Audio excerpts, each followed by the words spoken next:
Баткен районунун борборунан 125 чакырым алыстыкта Алай тоолорунун койнунда жайгашкан Зардалы айылынын тарыхына токтолсок, бул аймакка эл 16-кылымда келген дешет. Сакы баба жерден жер тандап ушул жерге токтоптур.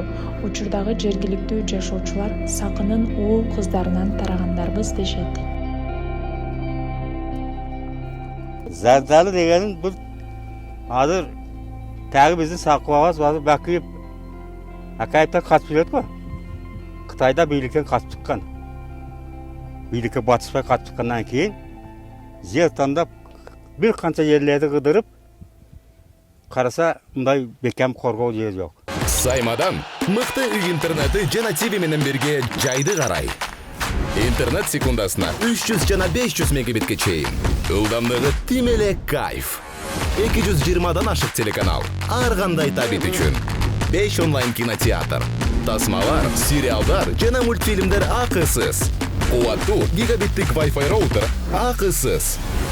Баасы айына 1080 сомдон баштап. Тез арада билдирмеңизди калтырыңыз. Al Bakıyipler, Akayipler bir yerde çıkarttı. Ol kel bu yer kalan yerdi. Özse yer kılıp canına asıp. Özse ham bol olganda. Bunda azı zerdel deyiz ol. Sok derya boyayıp at koygan. Ona deryalar yazın günde soktan oğat. Bugün bu yakta yoksa erteğen ayakta koyar. Erteğen ayakta olsa tünmeyin bu yakta olup. Sonrasında sok derya boyu degende.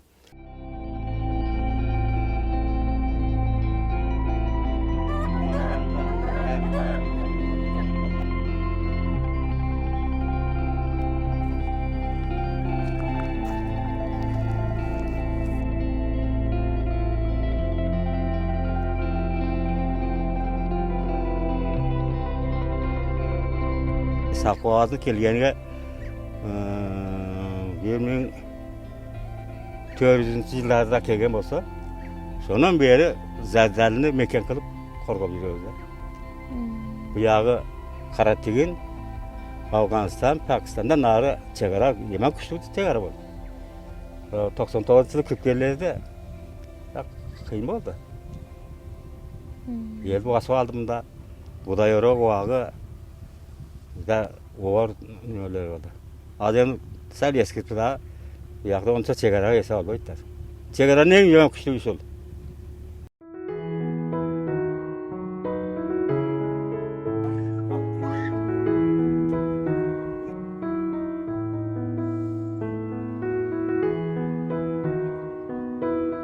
Жарыгы байланышы жок бул айылга өткөн жылдын ноябрь айында өлкө башчысы Садыр Жапаровдун демилгеси менен жарык дагы байланыш дагы кошулган. Бул ишке ыраазы болгон айыл тургундары Зардалы шаар болуп калды дейт. Жокотто иштегендерге бардыгы расчылык айтабыз, жакшы болду мына. Зардалы жакшы оңдоп койду. Өткөндө эл менен жолукканда айтып кетти, айтыш менен эле жол жок, Кудай кааласа жакында жол өтүп калат. Onda daha yaşıyor жақсы болып қалады. Киши менен дагы базар чарга түшүп чыга берет, той топо дегенге жашоо оңолот да, кыскасы керемет. Мына перевалда пешком келдиңер го, байланыш алдыңарбы? Ошо этке барат дек дагы эшек ат менен барып, байланыш зарыл иштери болсо элге кабар кылып кайтып келчи дек да. Кыйын деп, бияқта жок дейт байланыш. Байланыш үчүн ошо мына белге чыгабыз, сөзсүз. Анан наркы баткактан өттүңөр го, наркы кисине бел шетке бар. Деңиз деңгээлинен 1800 метр бийиктикте жайгашкан бул айылды тоолор курчап тургандыктан кышкысын жылуу, жайында салкын болот.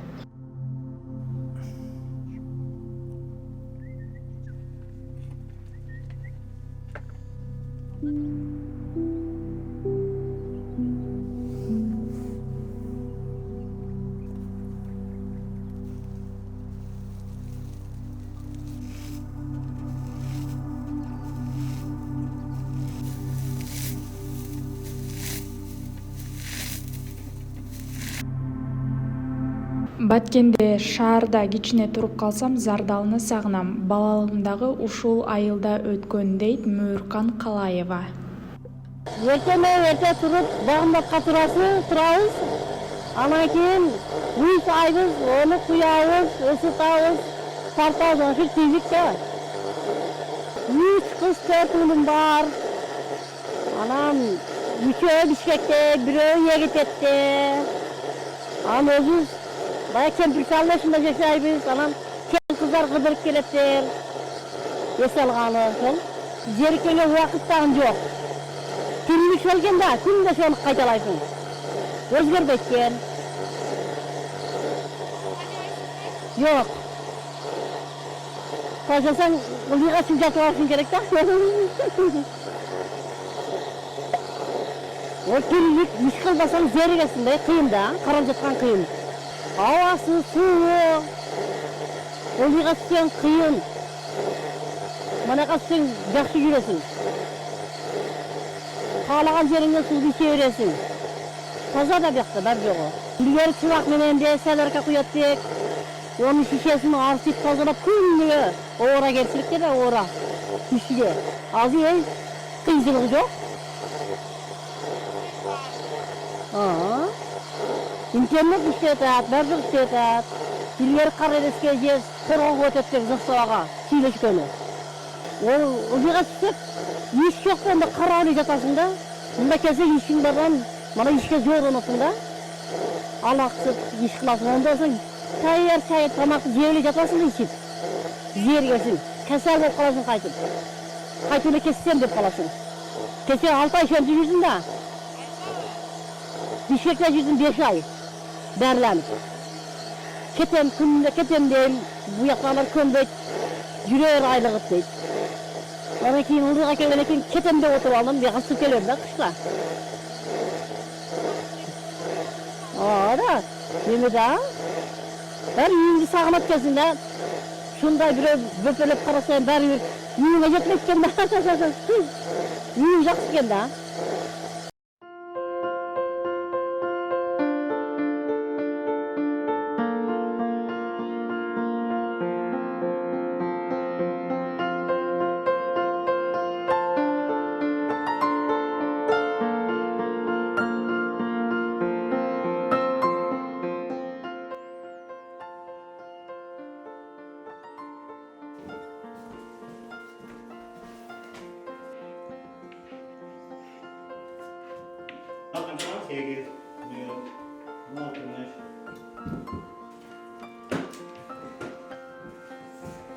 Касымалы Каламбеков бул айылдын эң алгачкы агартуучуларынын бири. Бул айылдан канча жолу кетем деп аракет кылсам дагы кете албай койдум дейт ал. Өзүм мугалимдин үй бүлөсүндө төрөлгөнмүн. Ата-энеңиз мугалим? Ата-энем мугалим.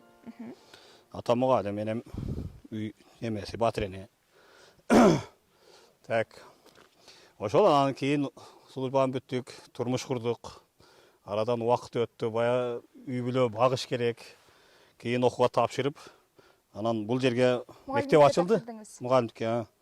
Заставада контракт негизинде иштегенмин. 2006-жылы келип, контракттын негизинде иштеп жүргөмдө. Канчанчы жылга чейин иштедиңиз? 5 жыл контракт негизинде иштеп койгом кызмат. Кийин 2007-жылы бул мектеп жаңы курулуп, Зардалыга мектеп ачылды. Ошол убакта сиз ушул жерде жашайт белеңиз? Мен ушул жерде заставада иштеттим, Коргондо. Коргон заставасында, чек-арада. Чек-ара коргоочу болуп иштеп жүргөндө семейный. Аялым да, балдарым шунда де. Анан аялым мугалим да. Нажимидин Айнура. Бул мектептин аты Нажимидин Сүйүнүп атында. Ошол келинчегимдин чоң атасынын атына коюлган. Анан бул эл суранышты да.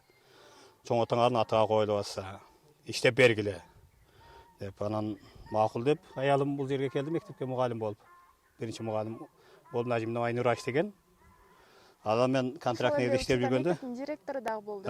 Кийин директор болуп, башчы болуп, келип бир-эки эжекей алып иштеген бул жерде. Иш баштоочу Нажимидин Айнура баштаган бул жерде.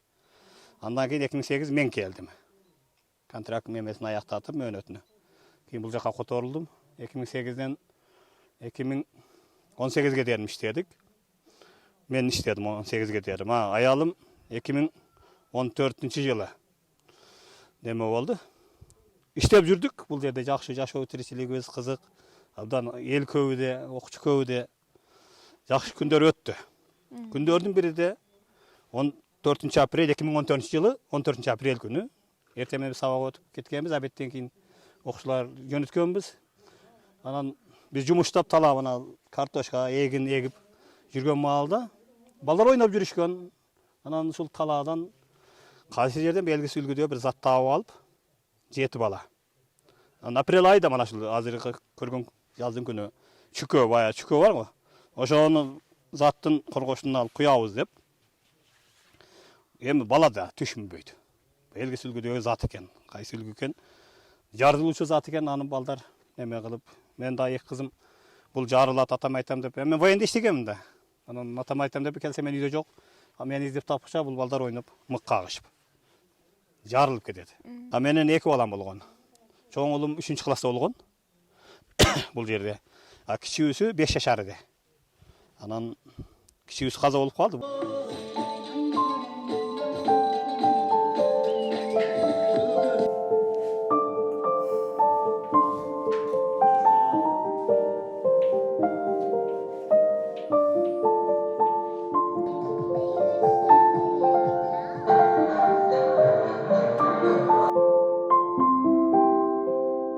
Чоң балам жакшы.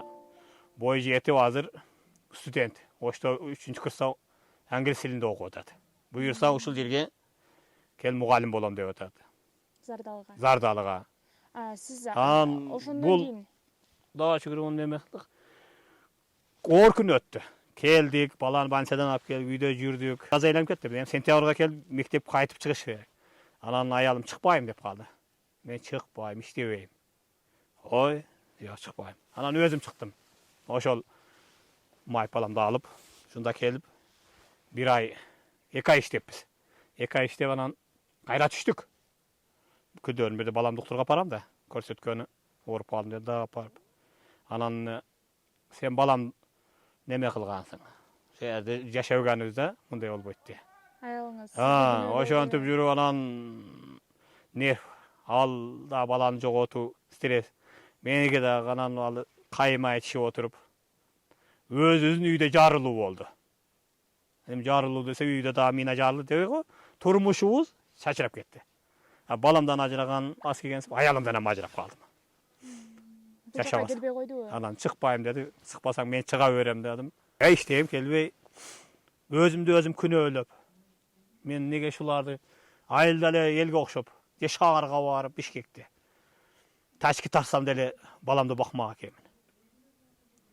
Ошо баламды мен неме кылып алгандай болуп.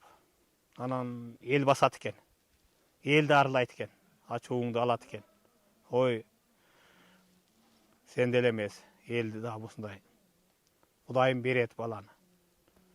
Кайгырба, башыңды көтөр, патро деп эл көңүлүң алат экен. Болбосо өзүңө калсаң, баягы неме болуп калат экенсиң. Өзүңдү өзүң жеп коет экенсиң. Жашым мындай чоңойгон сайын неме болуп атамбы, ушу жерден кетким келбей калды. Азыр бул жерде 8 окуучу бар. 8 азыр 2 неме болуп калды. Доктор көрүнүп чыгат. Неден кыйналышат азыркы учурда? Кандай? Неден кыйналышат? Окуучуларбы? Окуучулар эми окуп атат, китеп. Эми дагы мугалим алыш керек бул жердечи. Эми бир эле мен эле көрө берген менен эжекей болсо дагы жакшы. Кызыктуу болот. Азыр мен келип булардын көңүлүнү көтөрүш үчүн колонка алып келгенмин. Музыка коюп берем. Бийлетем буларды. Микрофонду берип, каалаган ырын ырдатам. Көңүлүн алышым керек да. Кылдым бекин сардал кыз, экөөбүздү